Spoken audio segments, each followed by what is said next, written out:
আজকের খাওয়া দাওয়া সম্পূর্ণ নিরামিষ। নিরামিষ হলে ইচ্ছা করে অনেক রকমের আইটেম বানাতে।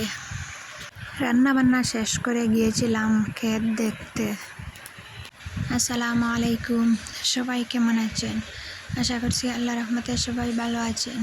আমরাও আলহামদুলিল্লাহ ভালো আছি। সন্ধ্যার নাস্তায় বানানোর মতো ঘরে কিছু নেই, তো আমার হাজব্যান্ডকে বলেছিলাম আসার সময় কিছু এনো দোকান থেকে। তো উনি আসার সময় চানা পাঁপড় নিয়ে এসেছেন, আমরা সবাই মিলে খাচ্ছি। সন্ধ্যার নাস্তায় এরকম মুচমুচে টাইপের কিছু খেতে ইচ্ছা করে। আর এই বাটিগুলা আমার খালাতো বোন আমার ছেলে মেয়ের জন্য পাঠিয়েছে। ভালোই হয়েছে, ওদের হালকা পাতলা একটা নাস্তাও হয়ে গেল। ওরা খুব মজা করে খাচ্ছে। একজনকে তালাতে করে দিচ্ছি আর আরেকজন বাটিতেই বসে গেছে। সকালবেলা রান্না করেছিলাম ডাল, আজকে সম্পূর্ণ নিরামিষ। ঘরে যেদিন নিরামিষ থাকে সেদিন মনে হয় অনেক কিছু বানাই, তো ডাল বানিয়েছিলাম, তার সাথে পাঁপড়, ভর্তা, অনেক কিছু। তো ডালটাকে এখন আমি বাগার দিয়ে নিচ্ছি। আমার প্রেসার কুকার দুইটার মধ্যে একটারও রাবার ভালো নেই।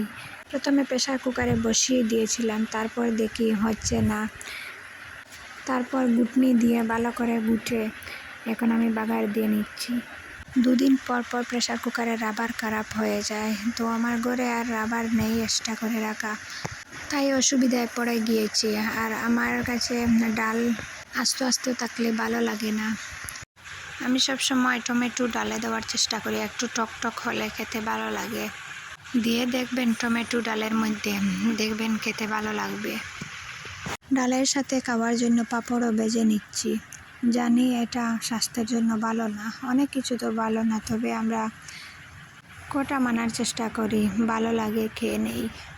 আমার আজকের ভিডিওটা জানি না কে কোথায় থেকে দেখছেন। মাঝখানের দেখানো কোনো অংশ যদি আপনাদের ভালো লেগে যায় প্লিজ একটি লাইক দিতে ভুলবেন না। আর আপনি যদি আমার চ্যানেলে নতুন হয়ে থাকেন, আপনি চাইলে আমার চ্যানেলটাকে সাবস্ক্রাইব করে নিতে পারেন। আর ফেসবুক থেকে দেখে থাকলে ফলো দিয়ে দেবেন। আর আপনি যদি এই কাজটি অলরেডি করে থাকেন, আপনাকে অসংখ্য ধন্যবাদ।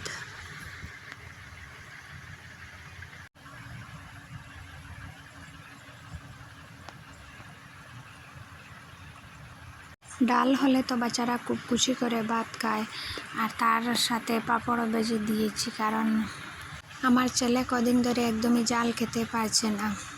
তরকারিতে যদি একটুও জাল হয় সে আর খেতে পারে না, তার জন্য একদমই জাল না দিয়ে ব্যবস্থা করেছি।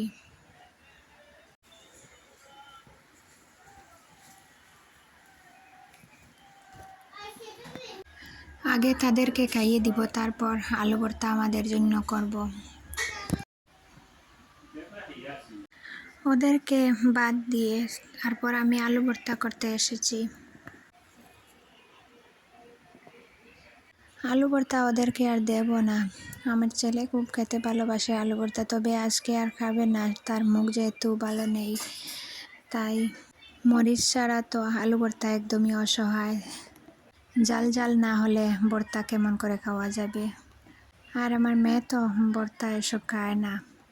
এখানে ভর্তা মাখার জন্য পেঁয়াজ, নাগাডুলা পাতা খেতে অনেকে বলে বিলাতি ধনে পাতা, আমাদের আঞ্চলিক ভাষায় বলা হয় নাগাডুলা পাতা। তার সাথে টমেটো একটাকে পুড়ে নিয়েছি, তার সাথে কাঁচামরিচ, আলু এইসব দিয়ে ভালো করে মেখে নিচ্ছি।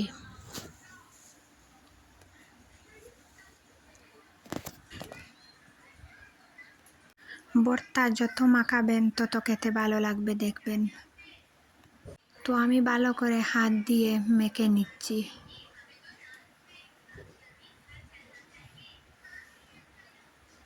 ও হ্যাঁ, সাথে পরিমাণ মতো লবণও দিয়েছি। তো দেখো, আলু ভর্তাটা বানিয়ে ফেললাম।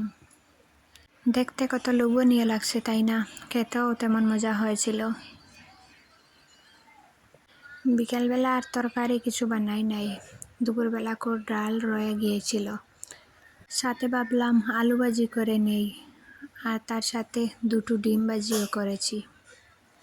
আজকে একদমই নিরামিষ রান্না বান্না শেয়ার করলাম।